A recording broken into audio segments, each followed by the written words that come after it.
Hey Randy, what's going on, my man? It is Coach Matt over here at EliteThrowsCoaching.com, Primal Athlete Training Center, and I wanted to do actually a video analysis for you based on the video that you've sent me. So going back and forth with you, for the past few emails that we've been sending back and forth, I've been waiting for this video analysis because we were talking a little bit about your lifting. We were talking about the amount of weight that you were using. Some things that seemed like you were using a good amount of weight. Some things that seemed like there was, you weren't using enough weight. So I'm glad we got that taken care of, and I'm glad we got that settled.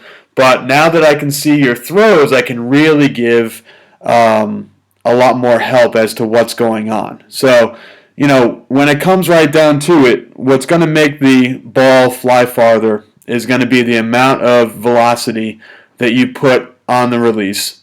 Velocity meaning the speed that you throw the shot, and the angle or the your aim of where you put the shot. And a lot of that comes from your form and technique. So if you think of it like someone who is a golfer, you can have the highest swing speed possible, but if you don't have good swing technique, the ball's going to go in the woods, ball's going to go in the water, it's not going to even come off the tee, you're going to miss the ball completely. So having a lot of power, having a lot of strength, having a lot of velocity, a lot of speed on the end of that ball, putting it in the correct direction, really important. But what leads to that and what you can actually improve your speed is to kind of have your body be in the right spot, have really good form and technique. So what I wanted to do was kind of bring this back and show you real quick what's going on. So before we start, I just have to tip my hat to you, my man, because I got to be honest with you. I get emails every single day. During track season, I get about 100, 120 emails a day from throwers and from coaches, and a lot of them are just people that are whining and bitching and moaning about, I don't have a coach, I don't have good facilities, we don't have a throwing circle at our school, and we don't have really nice equipment, and I don't like that. I don't feel like I'm getting as good as other kids, and what can I do? And here I get this video from you. You've taken the time, you've bought a program from somebody else to get you stronger. You are throwing in, I don't know if this is your yard, it looks sort of like a scrap yard. You're throwing, you don't have a throwing circle. You've made a throwing circle out of some 2x4s, a cinder block, and what looks like an old fence post. That's your toe board. You're not wearing throwing shoes. You're wearing like Chuck Taylor type shoes, which is fine. You're making it work. So I commend you, man. I am super, super proud of you for doing this and for getting this throw on video, getting it into me, and working hard under less than ideal conditions. It almost seems like if people, just worked and spent a lot less time complaining about what they didn't have and actually worked on what they did have and improving based around what they do have, there would be a lot more successful track and field throwers in this country. So that's just my little rant for the day. Also, dude, I hope this truck runs. This is a beautiful Ford pickup truck. Don't let Dane Miller see this, because Dane Miller is going to want to try to buy that truck from you. Although I think Dane's a Dodge guy, he's probably going to want to buy that truck, and hopefully it's running, dude. I hope that's your truck, because that is a kick-ass truck. All right, so let's go through this. What I want to do real quick is just go through this kind of in full time, and then go back and go almost frame by frame to take a look at what's going on. So let's take a look here. All right, not a bad throw. Let's do it again.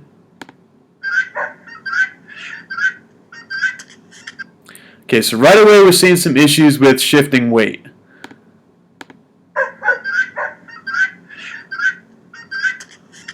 Good. We're also seeing issues with your release angle.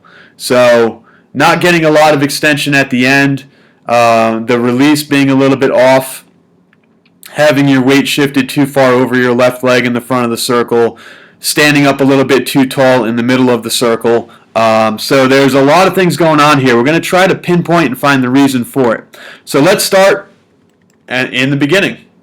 We're going to get to the point where you are in the back of the circle in that glide position. And we're going to, there we go, we're starting to bring that leg in. So this right here is a fantastic position. You can see the shot put is up against the neck, and the shot is really, really far in front of your right foot. So this is a great starting position. You have the shot and you have your weight already behind your right foot.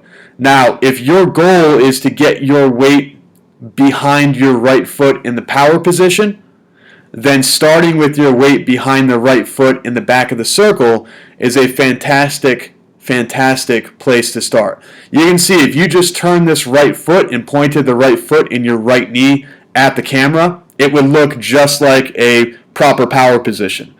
All your weight would be back, you're at a good angle, you can just kind of turn that right side and explode. So from here, we're going to see what goes on. So from here, you see as you bring that left leg in, your upper body starts to move to vertical. So right here, right about there, where you are going to initiate and start that glide, now look where the shot put is. So you've gone from having that shot way back behind your right foot to now having the shot almost directly over that right toe. So right now your weight has started to shift. So your chest, your shoulders, your head, and the shot put, that sort of upper part of the torso, that has now started to shift backwards. And it's no longer over. It's no longer behind the right foot. Now it's directly over the right foot. So we're setting ourselves up to have all of our weight shifted in the front of the circle because we've shifted our weight in the back of the circle.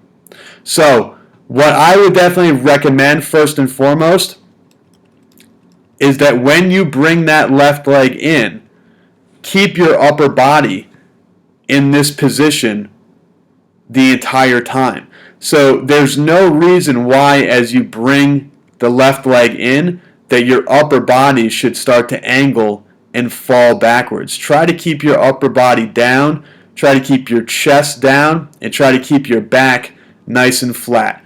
One way to think about it that I've talked about in videos before is that you want to pretend like you are gliding under a table.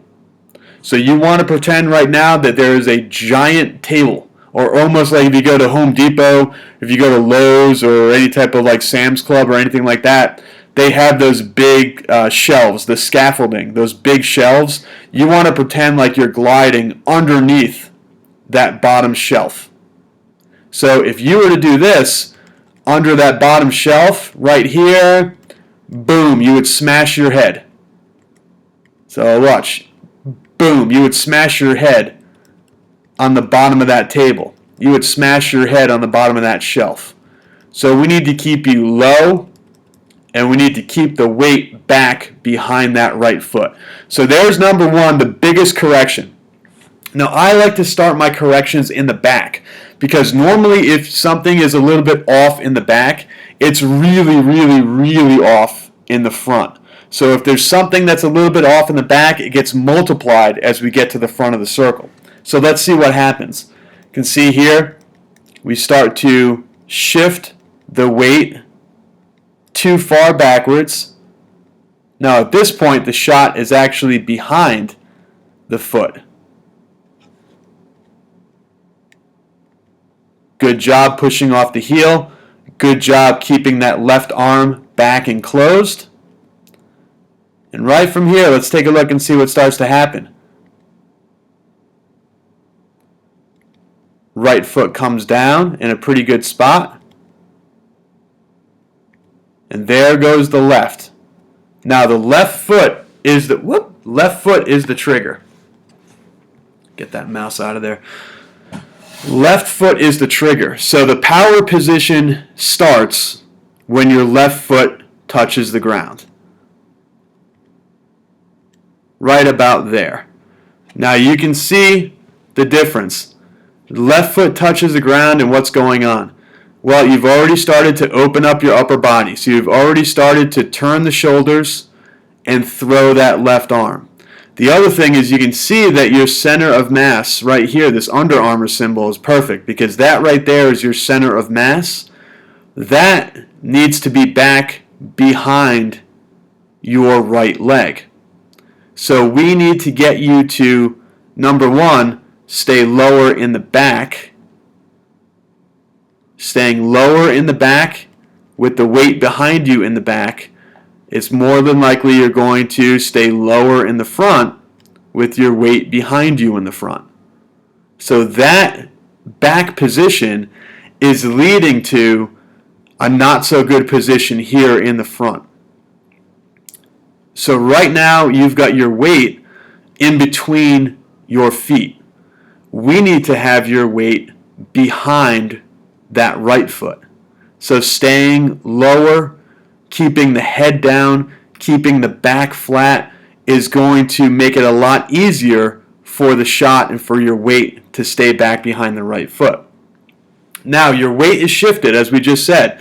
Your weight is now in between your feet. So let's see how that affects your actual power position. So from right here, we're starting to open up the left side a little bit too early. You can see the legs haven't been used. So we're not turning that right side aggressively. We're not turning that right foot, that right knee, and the right hip. We're not pushing the toe, the knee, and the hip around and down the middle of the sector. Your weight at this point, you can see from the Under Armour symbol, your weight is right in between your feet. And what happens then? You go to push, and because all of your weight was already shifted, this right side is doing almost nothing. So it's very hard to push off this right foot when the right foot is barely on the ground and there's no weight on it. See, from here you can see what happens. You're going to throw. You can't get extension out of the knee because the foot is off the ground. You can't get extension with the hips because you can't get extension with the leg. And because you can't get extension with the hips, now you've got this sort of broken zigzag position instead of having that nice backward C position that we want to see when you release the ball. And that contributes to you falling over. So it's all together. So let's go through it quickly. So let's see. Low in the back, really good position. So what happens? Shifting weight and standing up in the back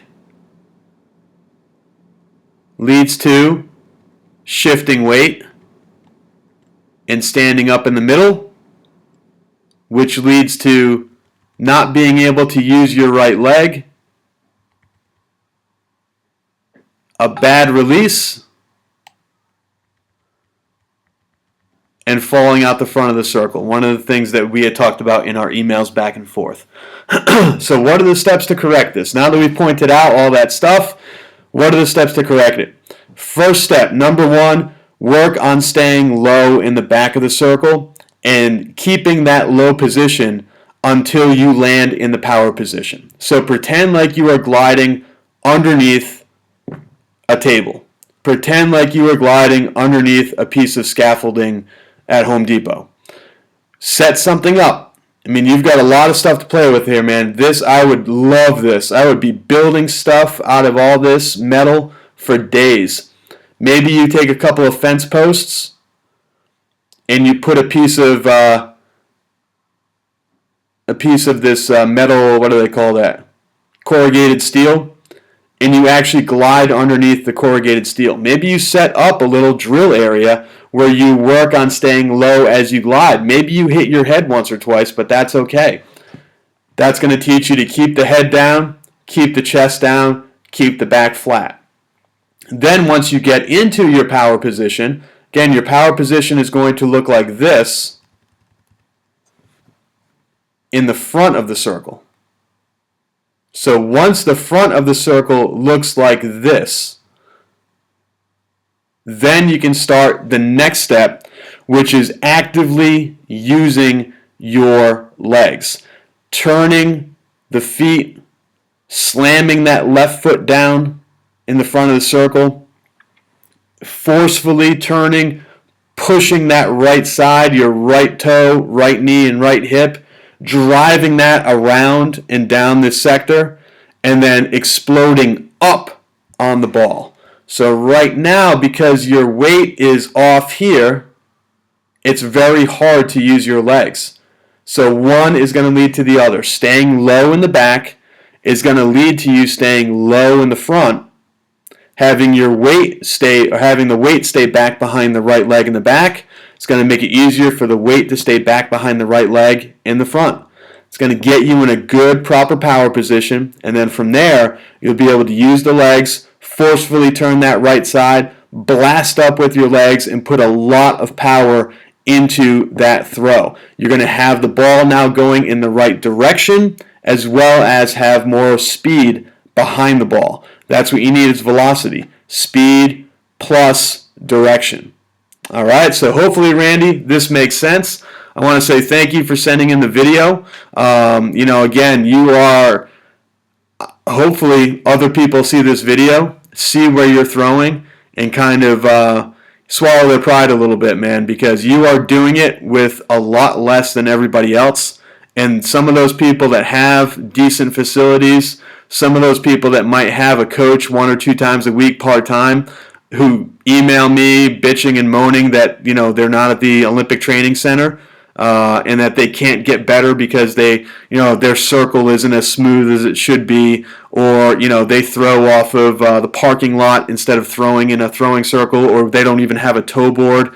Look at what you're doing, man. This is really impressive. I really enjoy the fact that you sent me this video, and please email me if you have any questions, and we'll get to the bottom of things, all right? Hope everything is great for you down there in Texas, my man, and if you have any questions, just email me right back.